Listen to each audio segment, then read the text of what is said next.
এবার থেকে সিগন্যাল ভাঙলেই হবে মোটা টাকা জরিমানা। একেবারে 2.5 কোটি খরচে শহরের রাস্তায় বসছে অতন্দ্র প্রহরী। লাল আলো ভাঙলেই আর ছাড় নয়, কলকাতার মোড়ে মোড়ে বসছে চোখওয়ালা ক্যামেরা। আর নয় সিগন্যাল ভেঙে পালানো, শহরে কড়া নজরে ট্রাফিক পুলিশ। রোড সিগন্যাল মানলেই বাঁচবে পকেট। কলকাতায় চালু হচ্ছে স্মার্ট নজরদারি। শহরে আসছে নতুন ট্রাফিক ব্যবস্থা। লাল আলো উপেক্ষা করলেই 1000 টাকা। শহরের ব্যস্ত মোড়ে অতন্দ্র প্রহরী বসছে। দুর্ঘটনা রুখতে প্রযুক্তির ঢাল। কলকাতায় ট্রাফিক পুলিশের বড় পদক্ষেপ। জানেন এত টাকা ফাইন হতে পারে? দেখুন, কলকাতা শহরে সাম্প্রতিক সময়ে ট্রাফিক সিগন্যাল অমান্য করার প্রবণতা উদ্বেগজনকভাবে বেড়ে চলেছে। তাড়াহুড়ো, অসচেতনতা এবং নিয়ম মানার অনীহার কারণে বহু চালক লাল আলো জ্বলা সত্ত্বেও সিগন্যাল ভেঙে এগিয়ে যাচ্ছেন।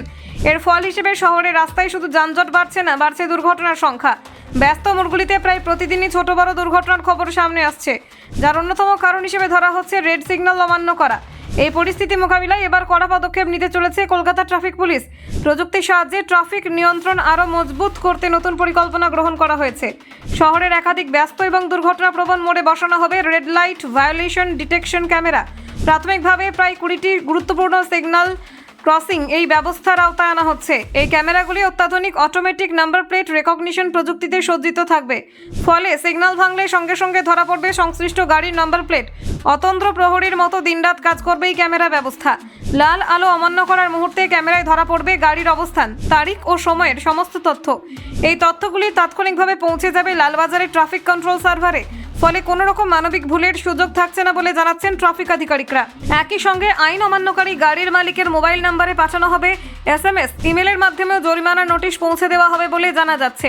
জরিমানা দেওয়ার ক্ষেত্রে থাকছে অনলাইনের সুবিধা। ফলে অফিসে গিয়ে বা লাইনে দাঁড়িয়ে জরিমানা মেটানোর ঝামেলা কমবে বলে আশা করা হচ্ছে। ট্রাফিক দপ্তর সূত্রে জানা গেছে, এই ক্যামেরা বসানোর জন্য বিপুল পরিমাণে খরচ করা হচ্ছে। গোটা প্রকল্পে প্রায় 2.5 কোটি টাকা ব্যয় হতে পারে বলে অনুমান। তবে আধিকারিকদের দাবি, এই খরচ ভবিষ্যতে দুর্ঘটনা এবং প্রাণহানি কমাতে গুরুত্বপূর্ণ ভূমিকা নেবে। এই প্রযুক্তি চালু হয়ে গেলে আর সিগন্যাল ভেঙে পালিয়ে যাওয়া একেবারেই সম্ভব হবে না।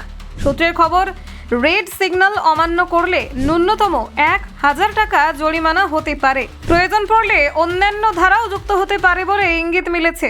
যদিও কলকাতা ট্রাফিক পুলিশের স্পষ্ট বক্তব্য, এই উদ্যোগের মূল লক্ষ্য জরিমানা আদায় করা নয়, প্রযুক্তির মাধ্যমে নজরদারি বাড়িয়ে চালকদের মধ্যে দায়িত্ববোধ এবং ট্রাফিক সচেতনতা ভালোভাবে গড়ে তোলাই এই পদক্ষেপের আসল উৎস।